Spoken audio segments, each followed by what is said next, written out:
Welcome to ASQ TV, where we're creating a global view of quality. In this episode, we discuss the importance of gathering voice of the customer data and using it the right way.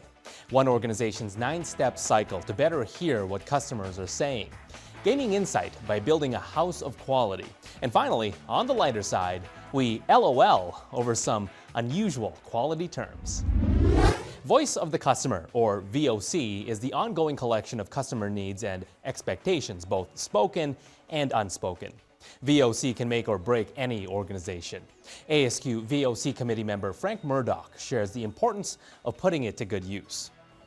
It is critical for us to understand not only what the customer values, but also why they value it. How are they going to use the products and services that we provide? This can provide customer insight and allows us to be innovative and provide features and products that surprise and delight our customers.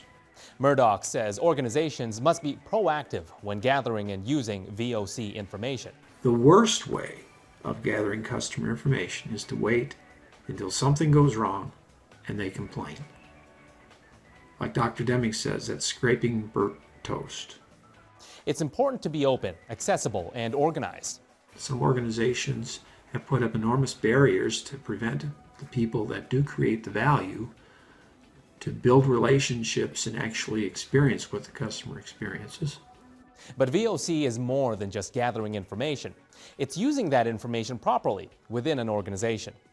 Voice of the customer cannot be used to manage a process, cannot be used to control a process. Voice of the customer needs to be translated into customer-specific information, targets, technical requirements, things that the people working in the process can understand and can standardize on. To hear more on VOC, listen to a webcast through the link below. There's one type of VOC that organizations can't completely avoid: complaints. You may not think you should address every minor issue, but remember, almost all big problems start out as small ones. That was the thinking behind R.L. Polk & Company's decision to perform a full root cause analysis for every complaint. To accomplish this, the auto and marketing firm developed a 9-step process in their Michigan, United States headquarters. When a complaint is received, the issue is reported, and then it's investigated. Corrective measures are taken, and the organization follows up with the customer. Root cause analysis is performed and preventive action is established. More follow-up with the customer occurs once Polk confirms the solution was effective. Finally, the customer is surveyed. Polk has now implemented this process company-wide to capture and resolve every single complaint it receives. So did listening more closely to every single customer voice make a difference? We wouldn't have brought it up if it didn't. The number of customer-reported issues at Polk decreased by an incredible 27%, and as a result, customer satisfaction has improved. Not only that, Polk saw a 50% decrease in the number of recurring issues. Read the whole story at the link below. One method to gain insight into VOC is the House of Quality. The product and service planning matrix gets its name because it somewhat resembles a house. The house is developed during quality function deployment, or QFD, and shows the relationship of customer requirements to the means of achieving those needs.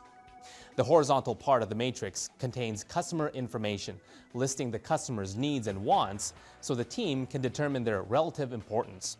It also lists customer feedback. The vertical part contains technical information that responds to customer input. The diagonal matrix, comparing the customer needs and how the company can meet those needs, forms the roof. There are a lot more levels to this valuable technique, so be sure to follow the links below for more on QFD and blueprints for building a house of quality, as well as a webcast featuring Glenn Mazer of the QFD Institute. Well, all this talk of VOC, QFD, and House of Quality got us thinking about other acronyms and unusual terms that have made their way into the quality community's vernacular. What about this one? There is no instant pudding. W. Edwards Deming used the term to illustrate the results of trying to shortcut the work involved in achieving quality. How about big Q, little q? The big Q refers to comparing differences between managing for quality in all business processes and products, while the little q relates to managing quality in a limited capacity, traditionally in factory products and processes. We can't overlook FIFO, or first in, first out, referring to the use of material produced by one process in the same order by the next process. Finally, who can forget SIPOC, a basic and powerful tool for improving supply chain management. Thanks for joining us. As is SOP, share this episode with others ASAP by clicking on any of the share buttons to the left of your ASQ TV player. Make sure you join us next time for Six Sigma.